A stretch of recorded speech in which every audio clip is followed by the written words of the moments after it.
Hi.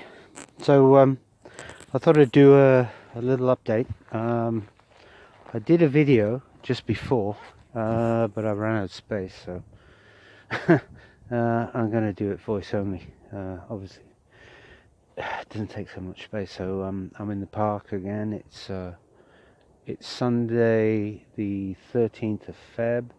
Um, it's quite nice up here. It's really quiet.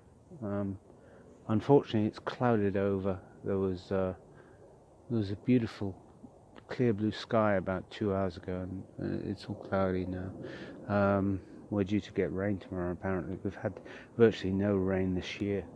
I think we've had 11 millimeters in 22, which is not a lot, given that this is the not normally it's the wettest time of the year is the winter. We can go 2 or 3 months in the summer with no rain, but normally we get rain at this time of year, but hasn't been much, so I guess it's welcome.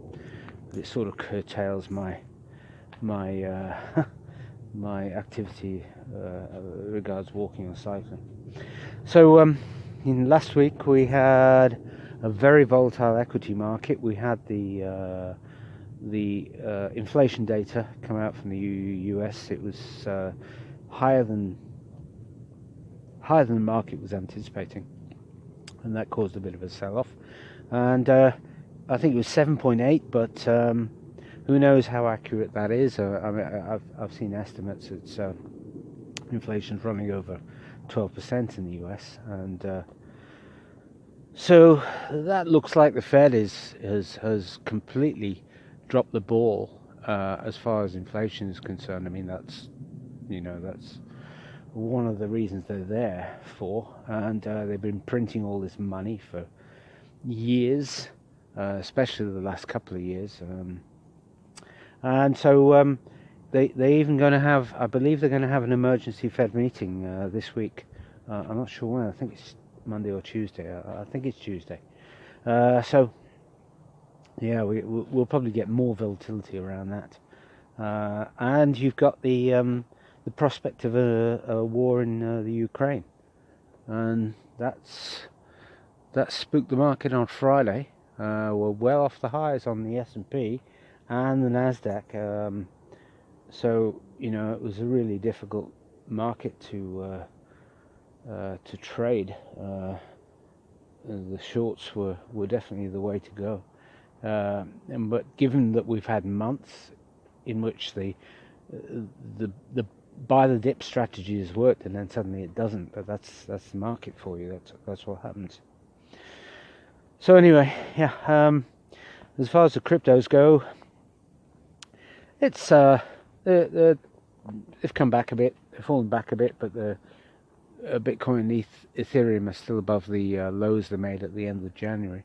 I'm still holding, although I did sell some Ethereum because it's just a gain, like a 30% gain in a couple of weeks is not to be sniffed at. It's not something you get on the large cap in the equity markets, or you get it on penny stocks, but that's a whole other game. I still don't think the general public is really got invested in cryptos. I still think the ease of doing it's not that easy. I was thinking, if you want to buy Bitcoin, for example, most people aren't going to buy a whole Bitcoin. It's $43,000. They're going to buy a fraction of a Bitcoin, and so it becomes quite sort of complicated buying 0.001 or whatever, and you can't. I know you've got satoshis, but you can't buy satoshis on Coinbase, for example. You still got to buy BTC, and so you've got to buy that small fraction of a Bitcoin. I don't know how that's resolved, that difficulty, that user unfriendliness. I get the feeling, I mean, sort of IT people generally, it's it's maybe not that big an issue, but for the man in the street, maybe it is. I don't know. So we'll have to see. But yeah, so I'm still quite bullish on the crypto market. I've got a small investment in mining as well, on a mining site that's it seems to be okay. It's not you can mine anything you want. That all the major cryptos. Sorry, you get Bitcoin, Ethereum, Litecoin, Dash.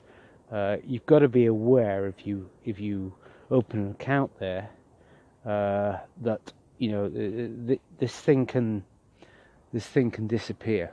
So it is a high risk investment. So I'd suggest if this is not financial advice by any means, but yeah, put a small amount in and pay attention to the minimum withdrawals. They vary a lot. Ethereum being the highest minimal withdrawal, but I've managed to withdraw some coins on that, and I've got a few up and running, contracts up and running. So it's mining. You get daily accruals. It's a small amount. It's nothing huge, but I'll leave the link in the description below the video. So yeah, though that's my update for this week. Yeah, I'm expecting a very volatile week on the equities, maybe on the cryptos as well. Although I don't know. In general, Bitcoin seems to be quite well correlated to the Nasdaq, and we've had a lot of weakness on the Nasdaq recently.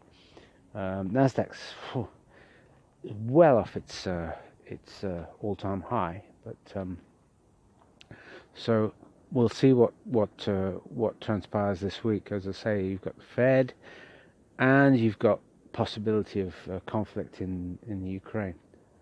I think, as I say, I think there's a lot of saber rattling going on there, and Putin's he's a cunning guy. He knows how to I think maybe as well they're taking advantage of a perceived weakness in leadership in the US. So the US president seems to be able to have great difficulty in putting together a coherent sentence.